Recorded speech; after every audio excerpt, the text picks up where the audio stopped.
Hello everyone. So welcome to chapter 14, that is company analysis. So let's start. So we have discussed in last class what is fundamental analysis and what is technicals. So in technicals we discussed that we focus on chart and patterns to try to find the behavior of the market and try to predict where the stock prices are going. In fundamental analysis we study the economy, we study the industry, and then we study the company to find which stocks are undervalued and which stocks are overvalued. Now, in the last class, we discussed about industry analysis and economic analysis. We were left with company analysis. In this chapter, we are going to discuss about company analysis. So company analysis is the process of examining company specific factors that can influence investment decisions.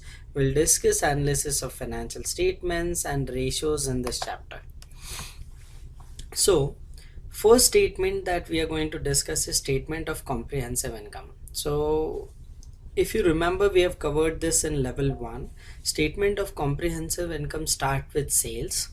Then from sales you deduct cost of goods sold. You get gross profits. From gross profit you deduct interest.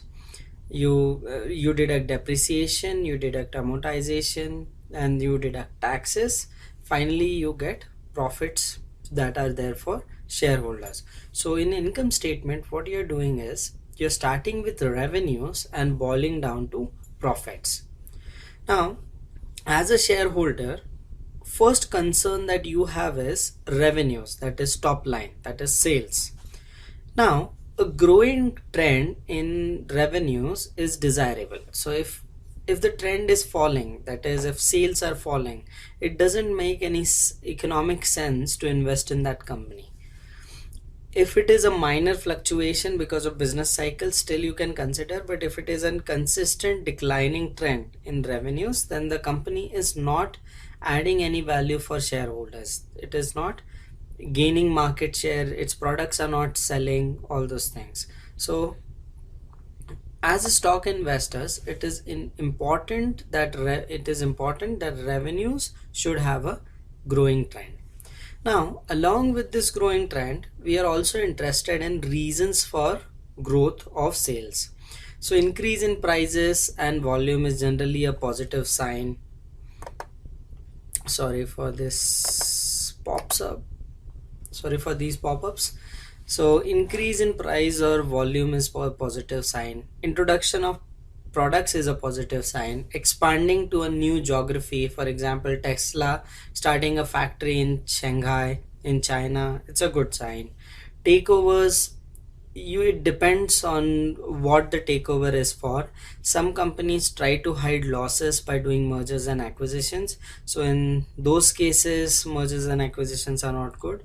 But if it is adding synergy to your company, if you can extend your skills of management of your product or your innovation or distribution chains to the company that you are acquiring, then it still makes sense. Gaining market share is a good reason. Aggressive advertising may bump up your sales, but you have to be careful about it. Aggressive advertising may not be a may not lead to consistent increase in your revenues. Strike at competitors, so this can bump up your revenue for a particular quarter, but this strike may not continue in future, so that also you need to factor in.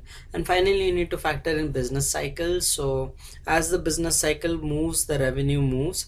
So what is the dependence of revenue of a company on the business cycle that is going on? Some companies are extremely dependent because they are in the cyclical industries. Some companies are part of defensive, so they have stable revenues even in recessions. Next is operating costs. So operating costs are generally manufacturing costs that go into making the finished product.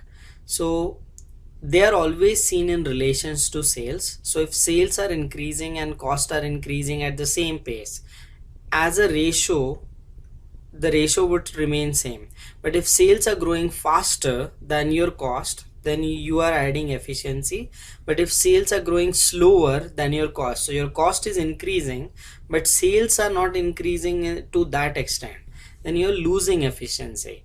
So operating cost should always be seen in relation to sales. There can be rising trends or falling trend. As an analyst, you would hope for a falling trend. Falling trend means that the efficiency of management to control cost is improving. Cost can increase because of two reasons. Increasing commodity prices can increase cost. An introduction to of new products may bump up the cost initially because of R&D, but it generally leads to better profit margins. So if you spend on new product innovations, generally automation leads to good profit margins. The third thing that we look at is dividend record. Generally, as an analyst, we want companies to pay stable dividend and increasing dividend, but we also need to figure out what is the reason for paying dividend. So if reason for paying high dividend is stable earning, it makes sense. If the earnings are growing, if the earnings are stable and the company is increasing its dividend, then it makes sense. But if earnings are declining and just to make investors happy, the company is paying more dividends, it may indicate that future cuts in dividend would be likely. Also, if earnings are based on resources, like for mining and oil and gas companies, so if resources are running out, if they're running out of resources and they're increasing dividends, that may lead to future decreases or future cuts in dividends. Also, an important factor is low payout. So low payout is generally not desirable, but it can be a valid reason if earnings are reinvested. So if a company is growing and has a lot of opportunities and needs a lot of money, so what it would do, it would reinvest its earnings. So if such a situation is happening whereby the company is reinvesting its earnings, then a low payout may be a valid reason. Or if company is buying back shares instead of paying dividends, that also can be a cause of low payouts. Next is statement of financial position. So it gives you capital structure. So it indicates what is the debt, what is the assets, and what is the equity. So if you have large debt, so this large debt has to be refinanced, and in an increasing interest rate environment, the one we are under, we are in which, so in an increasing interest rate environment, the refinancing cost can go up. So that may lead to a big cost overhead. So it is important that if you have large, if you are investing in a company with large debt, you have to focus on when is the refinancing due. If refinancing is due, the cost may increase. Retractable securities may have to be refinanced. For example, if bonds and debentures have a retractable function, have a call function on them, in which investors can give their security and ask for money, then in such cases you have to have refinancing provisions. And finally, convertible securities like warrants and employee stock options, so these may lead to dilution. So whenever you have large dilution, you have to figure out what would be the impact of those dilutions on earnings. Dilution is you're adding additional shares without any cost, means you're adding additional shares without any money intake for the company. For example, in case of employee stock options, employees can convert those options and get stocks. So in such case, it may dilute earnings for existing shareholders. Finally, we have to look at the effect of leverage. Leverage is if a company has fixed cost, large fixed cost can be in interest or it can be in preferred stocks. So if the company is paying fixed interest or it is paying fixed dividends, then in such a case, company has leverage. So leverage means if sales are increasing, the earnings will show a larger impact of that increase. And same way, if sales are decreasing, earnings will show a larger impact of that decrease. So their earnings are more volatile if a company has large debt or preferred stocks. So leverage companies are more volatile, their earnings are more volatile, and they have higher risk. But it doesn't mean that they are bad. So for example, if an expansion is happening in the economy, earnings of leverage companies will always react more than earnings of unleveraged companies. So you have to figure out what is the economic situation and what would be the impact on those earnings. But generally, leverage companies have higher risk and higher volatility of earnings.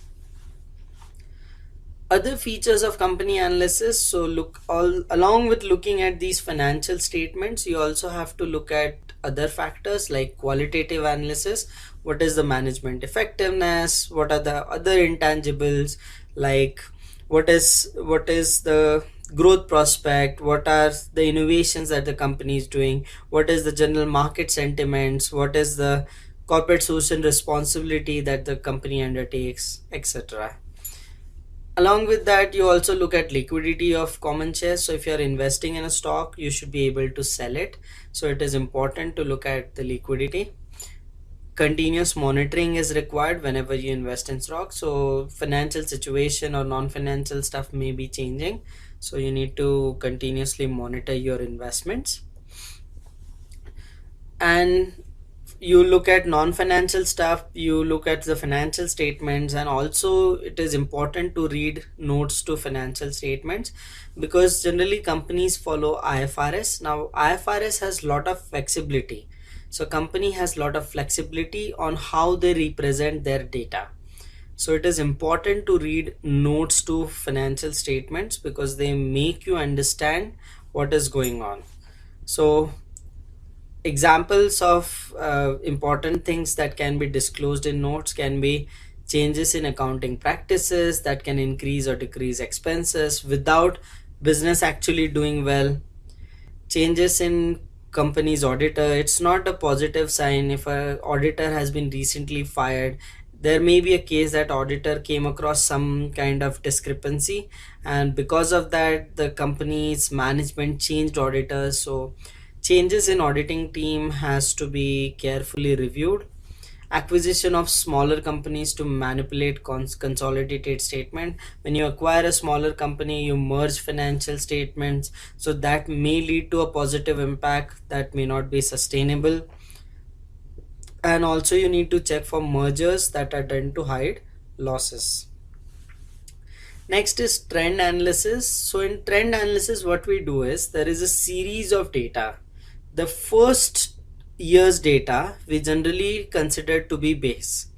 So base would be, let's say, first year's data and 100, and everything else we represent in terms of base, and then we plot those trends to find whether the data is increasing, decreasing, or it's stable.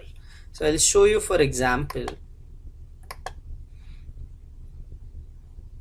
So let's say you're looking at earning per share of Apple. I'm just making up numbers, so don't sue me if the numbers are not right. So 2016,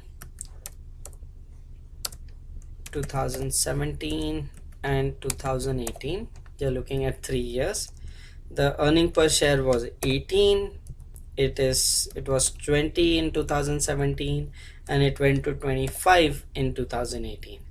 So how do you plot a trend of this? So first step is assume 100 for the first year's data. So 2016 EPS of 18, assume it to be 100. Then represent everything in terms of 100. So next year's data will be 20 divided by 18 multiplied by base assumption, that is 100. So current year's data divided by base year's data, not the previous year's, base year's data into 100. Next year it would be current year's data divided by base year's data multiplied by 100. And then you plot this data on graph which shows you trends. Okay.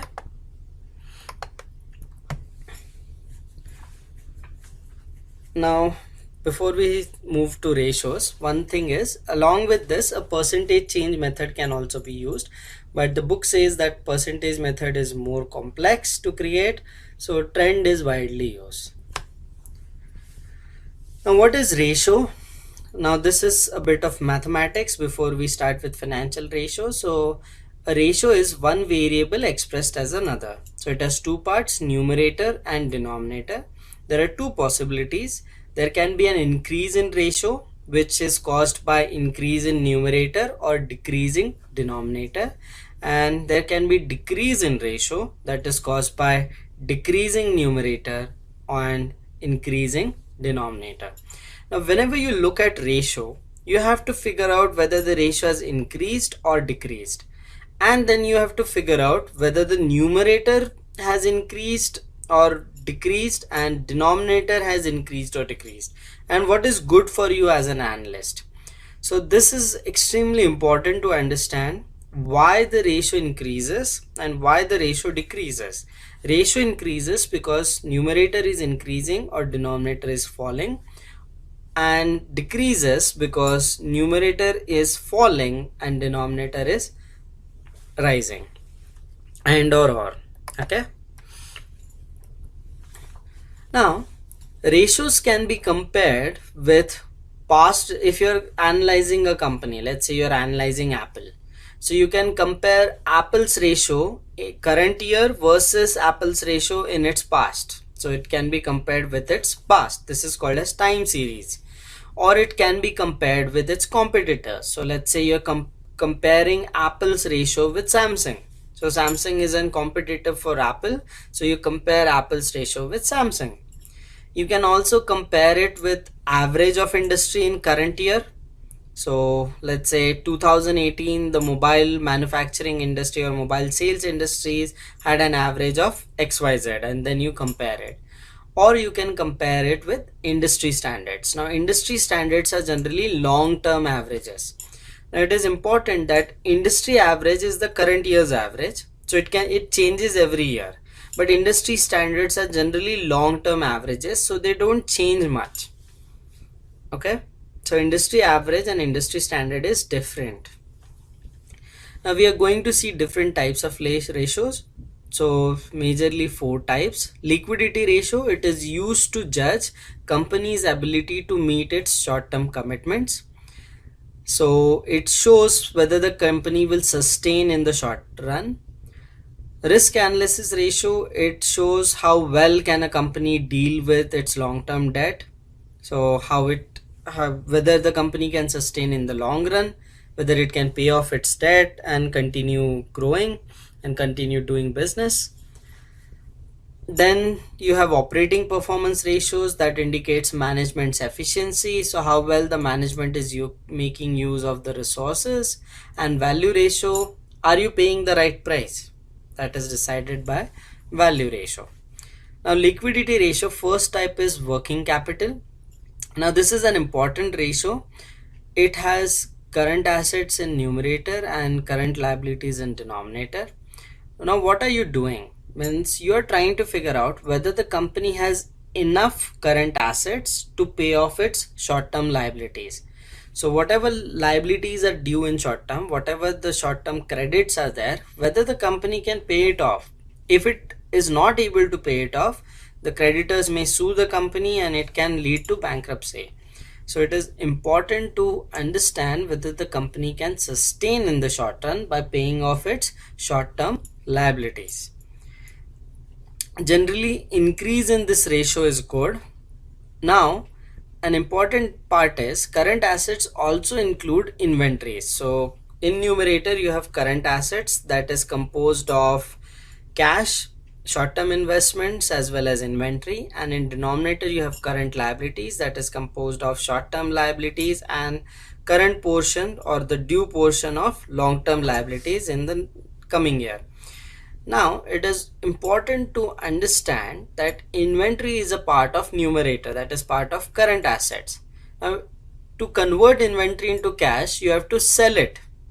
Either you sell it as a product or you sell it as a scrap. So inventory can lead to a wrong view of liquidity because inventory may not be easily converted into cash.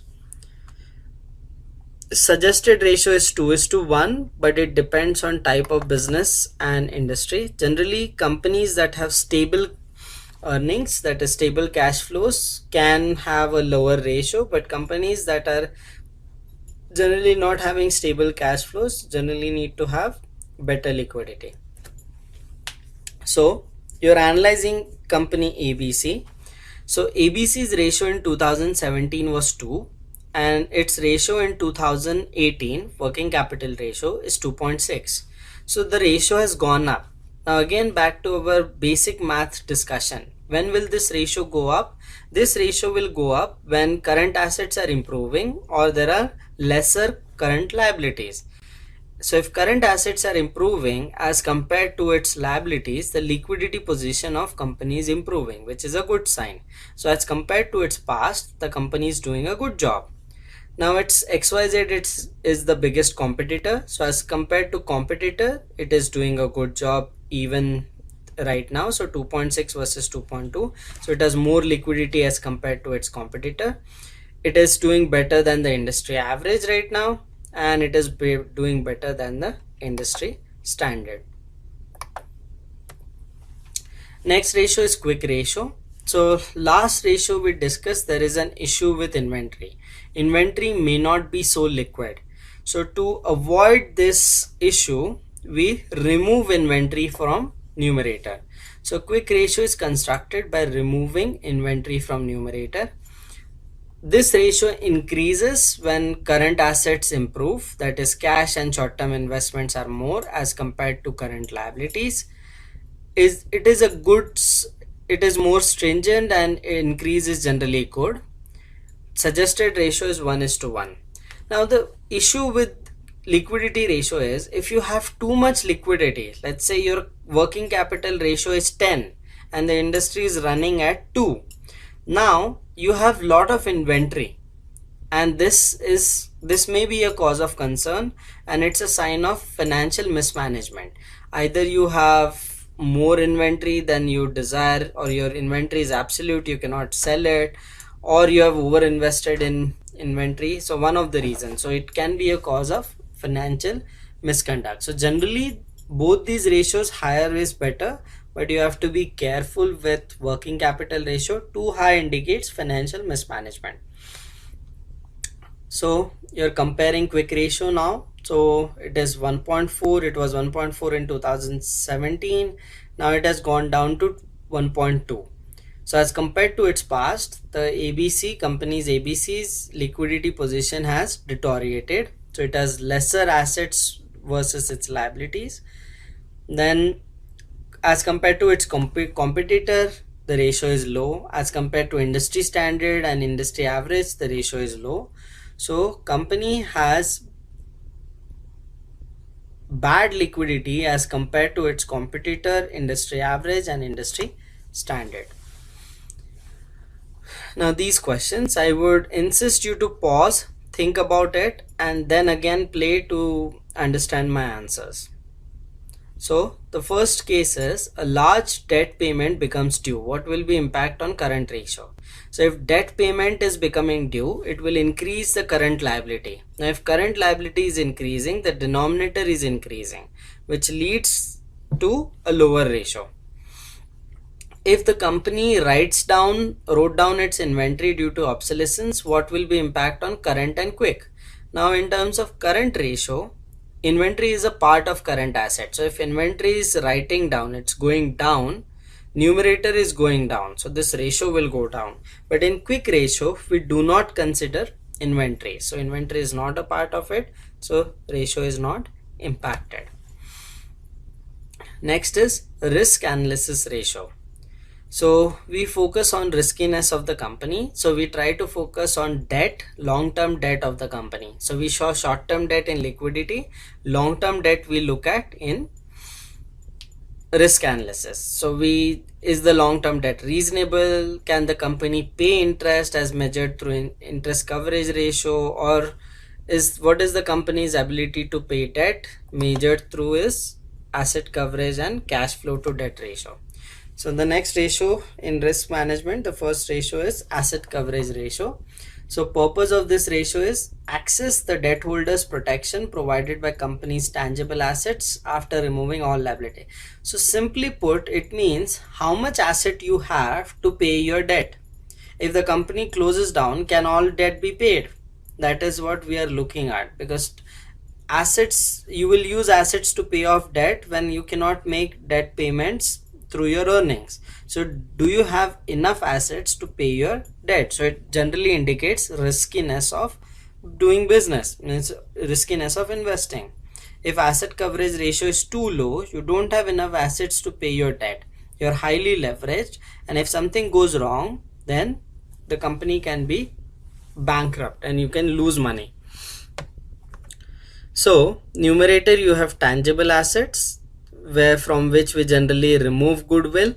Goodwill is removed because it cannot be converted into cash, and you also deduct this. And denominator, you have total debt outstanding. Increase in this ratio means you have more asset to pay your debt. Decrease means you have less asset to pay your debt. So generally increase in this ratio is good. Industry standard for this ratios varies from industry to industry, in part due to stability of income provided by the company. Utilities, for example, have fairly stable source of income as they are characterized by heavy investment in permanent property, which accounts for a large part of their total assets.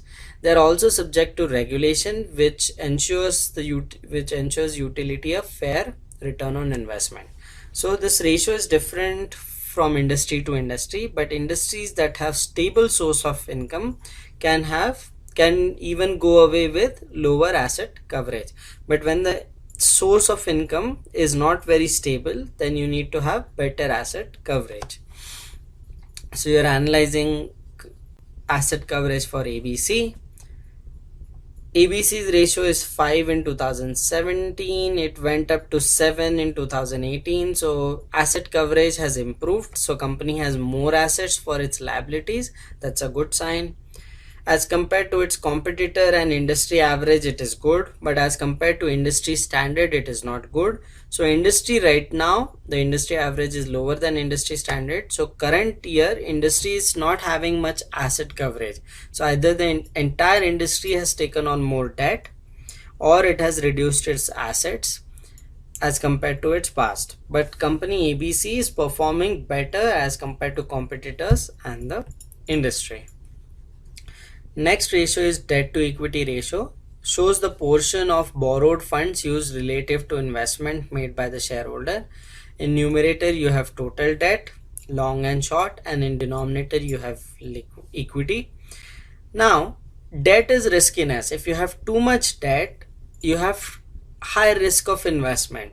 So generally we aim for, if the ratio is reducing, it means that the company is reducing its leverage, reducing its riskiness, and reducing volatility of earnings. If the debt burden is too large, it may reduce the margin of safety protecting debt capital holders. Financial risk also increases. So increase is generally not considered to be good, decrease is considered to be good.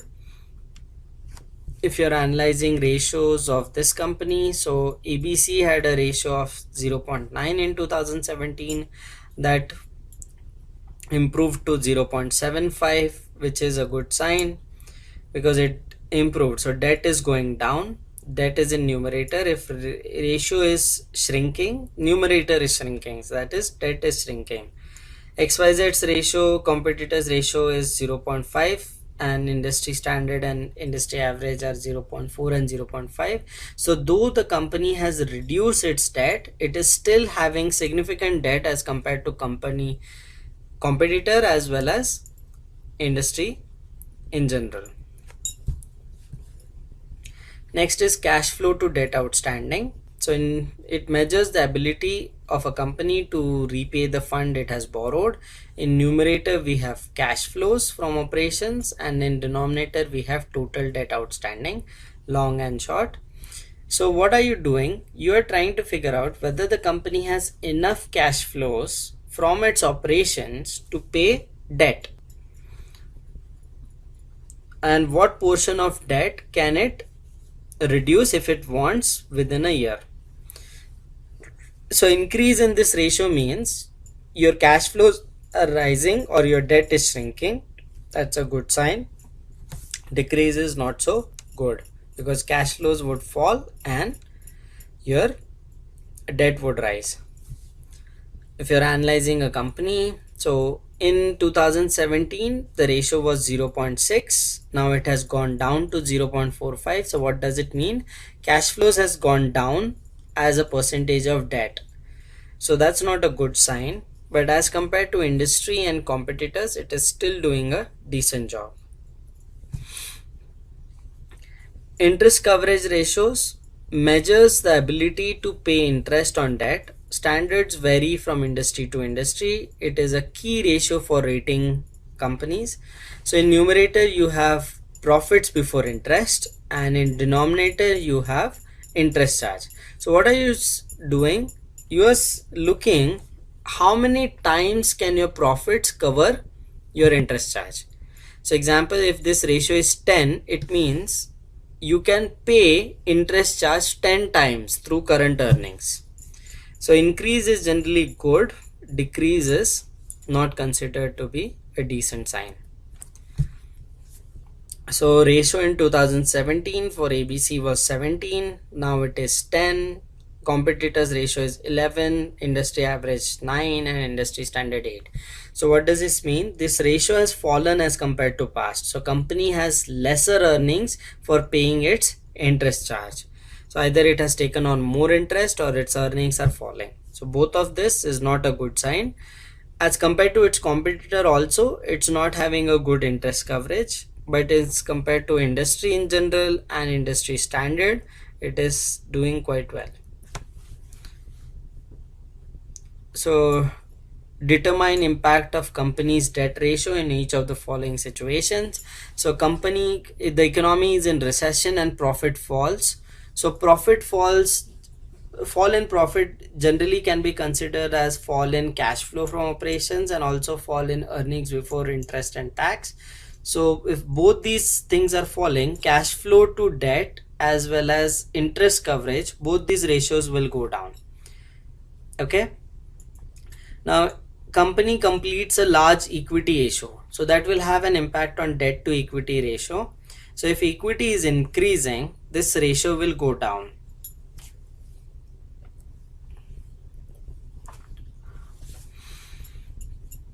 Next is operating performance ratio. It measures the profit left after various expenses, shows how well the management used its company resources. It is used to compare to others in the industry and historic performance. So generally operating performance ratios measures the efficiency of a company to retain profits. So first is gross profit ratio, that measures operating efficiency, how efficient is the company in its operation, how much profits can it retain out of the sales that it makes.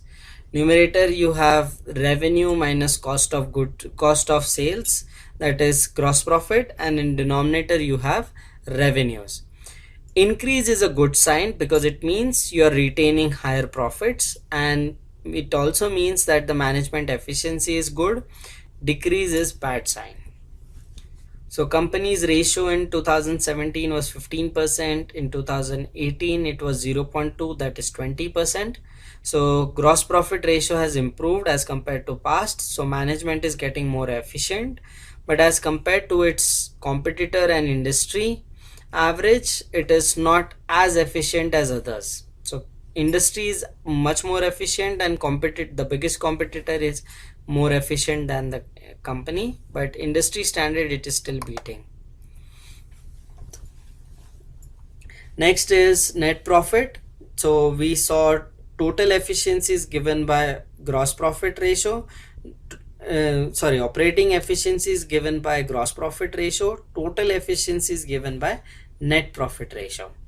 In numerator you have profits minus the share of associates, which generally is not there in most of the income statements. So in numerator you have profits and in denominator you have revenues. Increase means the company is showing more total efficiency, so it is retaining more profit. So increase is good, decrease is generally considered to be bad.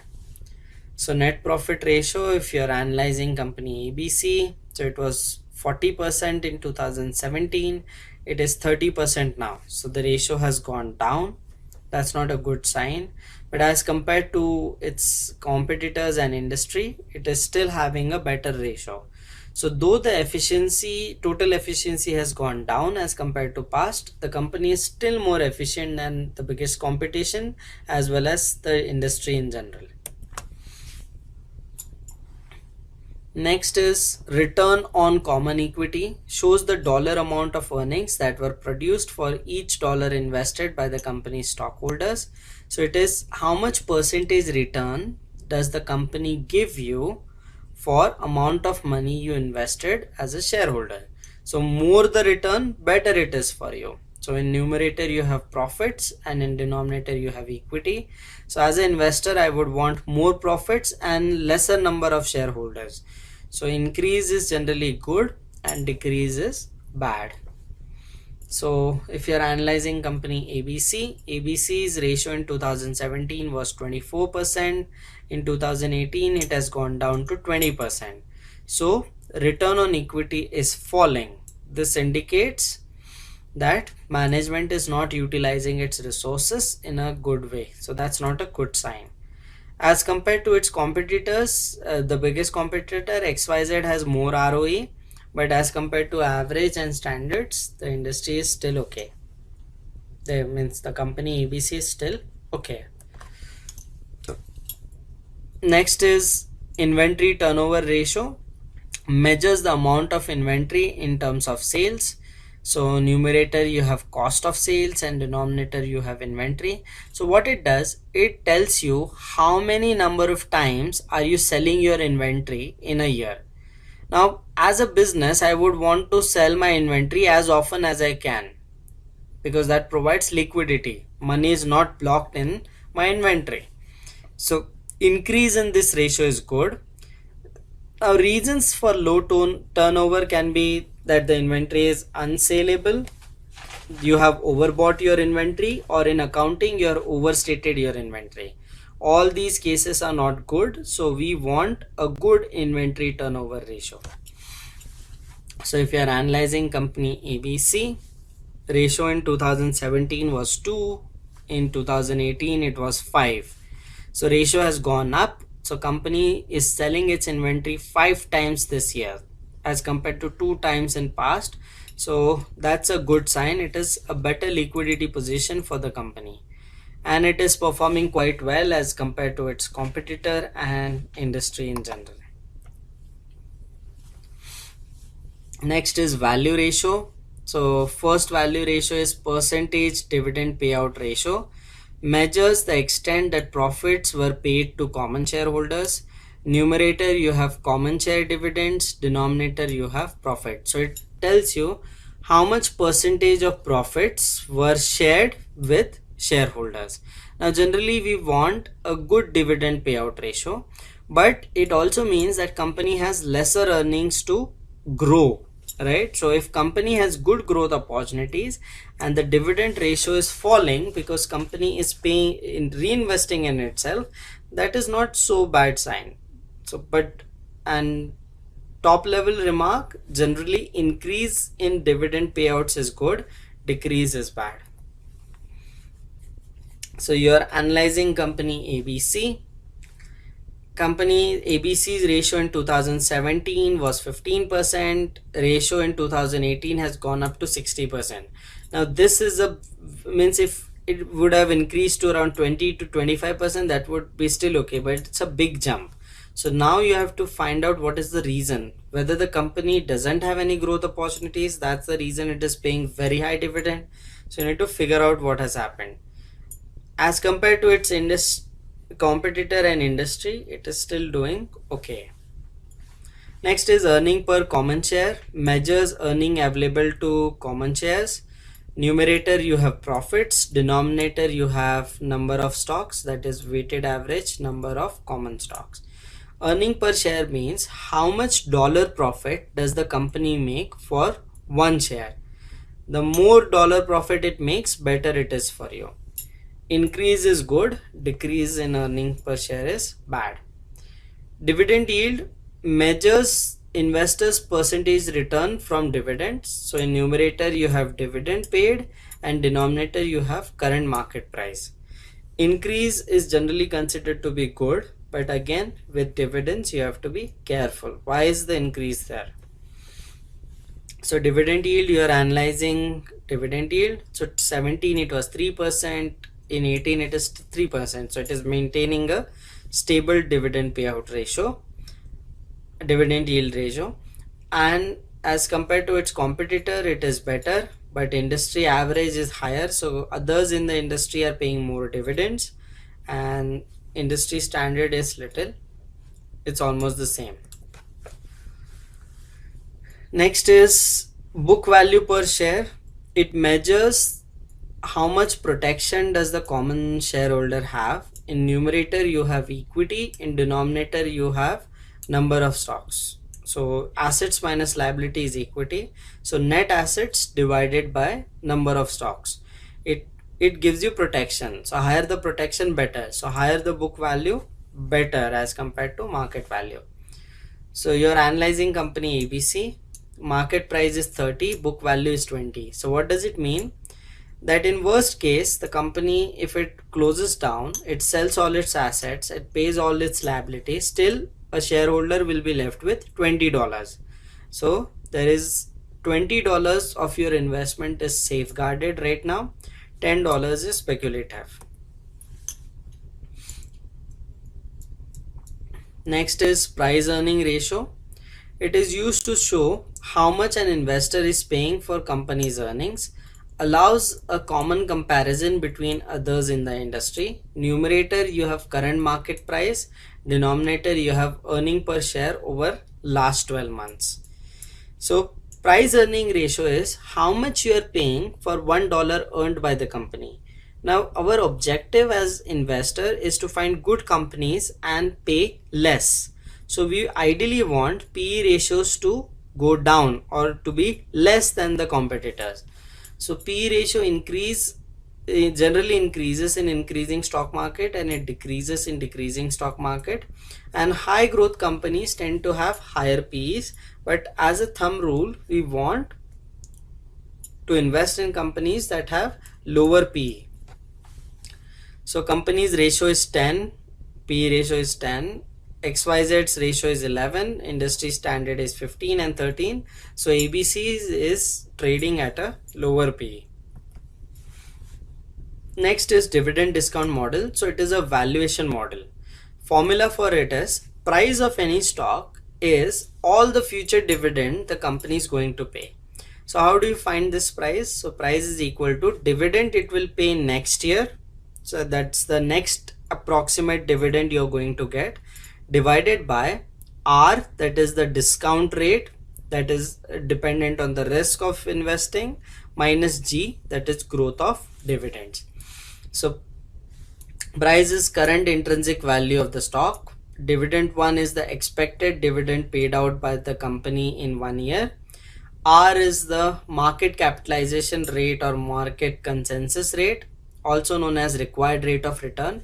It is dependent on how much risk the company has. Higher the risk, higher will be the required rate of return. And G is the assumed growth rate for dividends.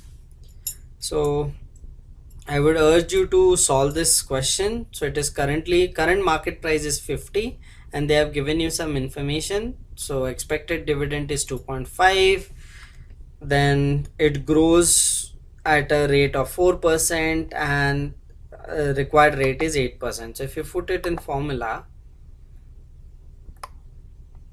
so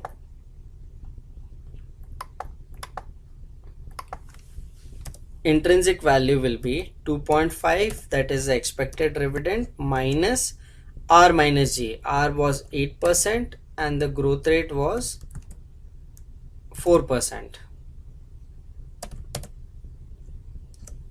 So your intrinsic value is 62. Right now the stock is trading at 50. So stock is undervalued. If your market price is less than intrinsic value, it is undervalued. If market price is higher than intrinsic value, it is overvalued. Undervalued stocks we generally buy. Undervalued stocks we generally buy. Now if dividend increases, what will happen to this ratio? This ratio will go up because dividend is there in numerator. If it decreases, the ratio will go down. If R increases, this ratio will go down because R is there in the denominator. So if required rate, if risk increases, this ratio goes down, and if risk reduces, this ratio goes up. Growth rate is subtracted from R. So if growth rate increases, this ratio goes up, and if growth rate decreases, this ratio goes down. A decrease in expected dividend will decrease the market share price. However, an announcement of increase in the expected dividend will increase the market price of the share. An increase in risk will mean a decrease in share price. An increase in growth of dividend will mean increase in share price. Now, whenever you're investing in preferred stocks, so you have to change your analysis a bit. So in preferred stock, preferred dividend coverage is important. So preferred dividend coverage means are your earnings enough to pay your dividends? So is the income sufficient to pay the dividend? Is it stable and is it rising? Equity per preferred stock, that is book value, is important. Is the equity adequate to repay the par value of the preferred? Record of continuous dividend payment is what we look for, and we also look for independent credit assessment. Other factors is cumulative dividends or sinking funds are generally good for you. Sinking fund means company has to put aside some part of its earning towards the preferred stock. That reduces your risk. Yield comparisons have to be done, so you have to compare yields across preferreds as compared to other debt investments. For convertible preferred, outlook of stock becomes important because conversion has value only when stock price is above the conversion price. And life of conversion privilege is also important. More life, better. So that's about it in this recording. We'll meet each other in chapter 15. Before going off, this weekend I went to Yellowknife. It is in northern, it is in north of Canada. It's a good place to go, and it has beautiful northern lights, and it is one of the best places in the world to watch northern lights. So if you have chance in your life, do visit it. It is north of Alberta in Northwestern Territories. So it is on the Arctic Circle, and the northern lights out there are beautiful. So if you get time, do check it out.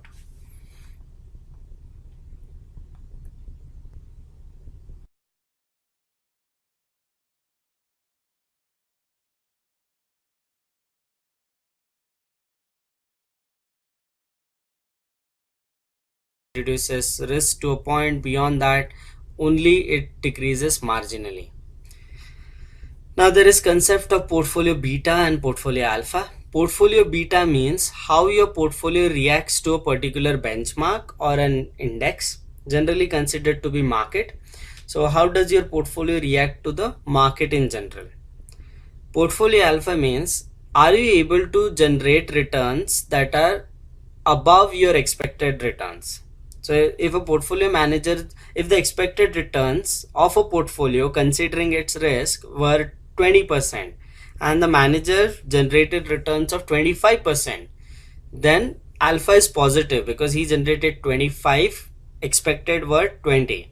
So formula for alpha: actual returns on the portfolio minus expected returns on the portfolio. Now there are different styles of management of a portfolio: active and passive. Active, there are two types: bottom up and top down. So in bottom up, you focus on a particular stock and then you look at the industry and economy in general. Top down, you look at the economy and industry, the focal areas are those, and then you just look at the stocks after it. Passive investment is buy and hold. So as the name suggests, you buy something that is good and you keep it in your portfolio with the focus of reducing transaction cost. And indexing, so it means buy anything that is there already in the index. So you follow the index. If any stock gets added into index, you add it into your portfolio. If stock is removed from the index, you remove it from your portfolio. So passive management takes a non-active approach to portfolio management, relies on the main tenet of efficient market theory. All relevant information is fully reflected in security price. Manager pursues a buy and hold strategy. Security selection could include index mutual funds or ETFs. In active management, the first approach is growth style. So a growth investor, so specific points you have to remember for exam. The first point, a growth investor targets companies that are the next big thing. So companies in sales and earnings are growing above average than the market. This is the first characteristic. Second characteristics, these companies are not traded cheap. So they have high valuations like price to earning, price to book value, price to cash flow. All of them is high. Third thing, they pay low dividend and they have low dividend yield. So they don't share much profits because they are growing. So they have to reinvest their profits. And finally, the volatility is high.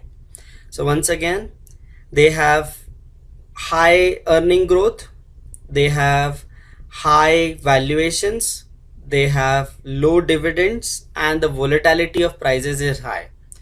Now, beta of growth companies is generally very high. That's the reason they react to market cycles on a higher extent. So bottom up style of investing, it is manager focus on current and future earnings, EPS of individual companies. Risk of investing in a growth company, EPS may not grow as you expected, and they are high beta stocks, so they react to market cycles heavily, and the valuations of these companies are high. Value investors are on the other spectrum of investing. So first focal area is find a matured company that is traded, that is undervalued right now. That's the objective. Now companies that value investors invest in have low valuations, their earnings are stable but they are not growing extremely fast, they have low valuations like price earning, price by cash flow, and price by book value is low. Then the dividends, they pay high dividends, so they share a lot of their profit, so dividend payment is high, dividend yield is high, volatility of stock is low, and these are generally low beta, so they react to market cycles less than growth companies. So matured companies, earnings are stable, they pay high dividend, they have low valuation, so undervalued, and the volatility is not there much in price, and they react less to market cycles because they're low beta. Okay, so focus on specific stock selection, bottom up selection, look for fundamentally strong companies, risk characteristics, they have low standard deviation beta, stock price may remain low for a long time, valuations, they have high dividend yield and low price earning, price book value, etc. The third type is sector rotation. In sector rotation, you do not focus on a particular company. So it's a top-down approach. You focus more on how is the economy doing, which sectors will be positively impacted, and where should you invest more of your money. Fixed income, there are three styles of doing it. First, there are different different fixed income managers for different maturities. So there are short-term managers who invest in bonds that are less than 3 years. Mid-term managers, 3 to 10 years is the focus area. Long-term fixed income managers that invest in 10 years or more. Then there are investors who look at credit quality. So there are portfolio managers who only focus on investment grade, and there are fund managers that focus on junk grade. Then some investment managers focus on interest rate anticipation, so they try to predict interest rates. So when interest rates are going to go up, they focus on short-term maturities because short-term bonds react less to interest rate changes, and since interest rates are going up, the bond prices would be more stable and you will lose less value. So when the interest rates are up, focus on short-term maturity and short duration. When interest rates are going to go down, shift your funds to longer duration and longer maturity bonds. So that's it in this recording. We'll catch up soon in module 16.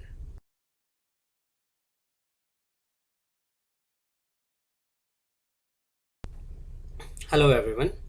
So welcome to the next recording. So this is chapter 16, portfolio management process. Now this is extremely theoretical, so you have to give it a good read. So not much to discuss, but I'll try to make it as interesting as I can. But again, it's a procedural chapter and not much of concepts. So the chapter highlight is that asset allocation is extremely important, and it is more important than individual securities.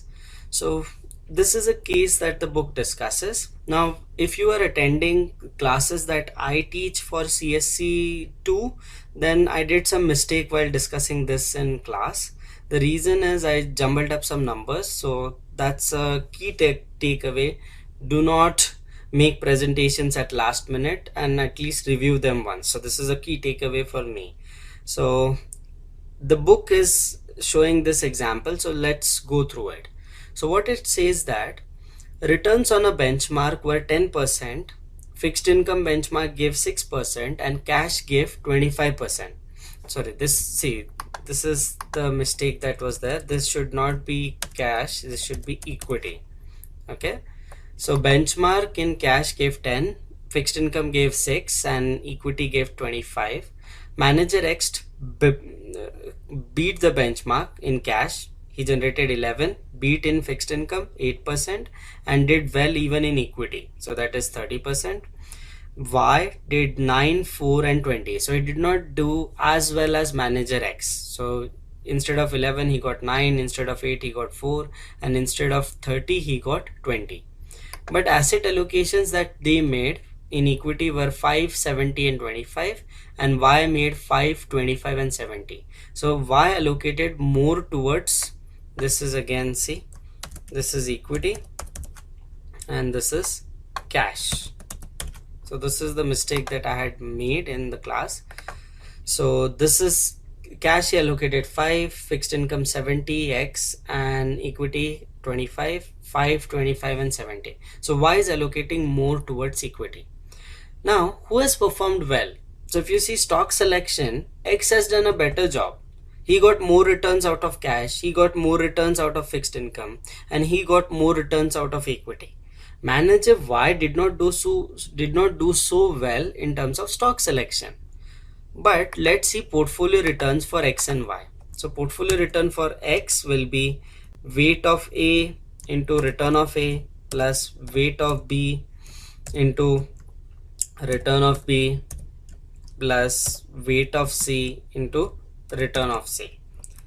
So weight of A, cash, is 5%, so it will be 5% multiplied by return on cash is 11% for him. Then fixed income